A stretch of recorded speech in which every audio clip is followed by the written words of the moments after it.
প্রতি বছর বিশ্বে 14,000-এর বেশি মানুষ সাপের কামড়ে মারা যান। এর প্রায় 3 গুণ মানুষ সাপের কামড় খেয়ে অঙ্গহানি সহ নানা জটিল রোগে ভোগেন। তবে ব্যতিক্রম যুক্তরাষ্ট্রের মেকানিক টিম ফ্রিড, যিনি দীর্ঘ 18 বছর ধরে নিয়মিত বিষাক্ত সাপের কামড় খেয়েও জীবিত আছেন।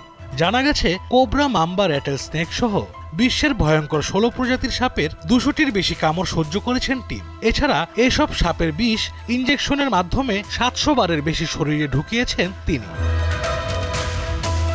যা তাকে অনন্য এক মহামানবে পরিণত করেছে। বিজ্ঞানীরা বলছেন টিম এত পরিমাণ বিষ তার দেহে প্রয়োগ করেছে যা দিয়ে একটি ঘোড়াকে মেরে ফেলা সম্ভব। কিন্তু এত সাপের কামড় খেয়ে নিজের শরীরে ব্যতিক্রমী রোগ প্রতিরোধ ক্ষমতা গড়ে তুলেছেন টিম। তার রক্ত দিয়ে ইতিহাসের সবচেয়ে বিস্তৃত ও কার্যকর অ্যান্টিভেনম তৈরি করতে সক্ষম হয়েছেন বিজ্ঞানীরা। গবেষণায় দেখা গেছে টিমের রক্ত দিয়ে তৈরি হওয়া অ্যান্টিভেনম বিভিন্ন প্রজাতির প্রাণঘাতী বিষ প্রতিরোধ করতে সক্ষম, যা সব ধরনের সাপের বিষের প্রতিষেধক হিসেবে একটি সার্বজনীন অ্যান্টিভেনম আবিষ্কারে উল্লেখযোগ্য ভূমিকা রাখতে পারে।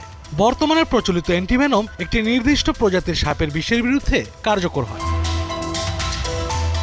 2000 সালে প্রথম ইউটিউবের জন্য ভিডিও তৈরি করতে বিষাক্ত সাপ ধরা শুরু করেন টিম। ওই সময় আত্মরক্ষায় প্রতিষেধক তৈরির লক্ষ্যে নিজের শরীরে অল্প অল্প করে বিষ প্রয়োগ শুরু করেন তিনি।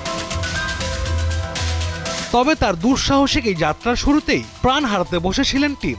2001 সালে পরপর 2টি কোবরার কামড় খেয়ে গুরুতর অসুস্থতার পাশাপাশি কোমায় চলে গিয়েছিলেন তিনি। আশরাফ শুভ, দীপ্ত, বার্তা কক্ষ।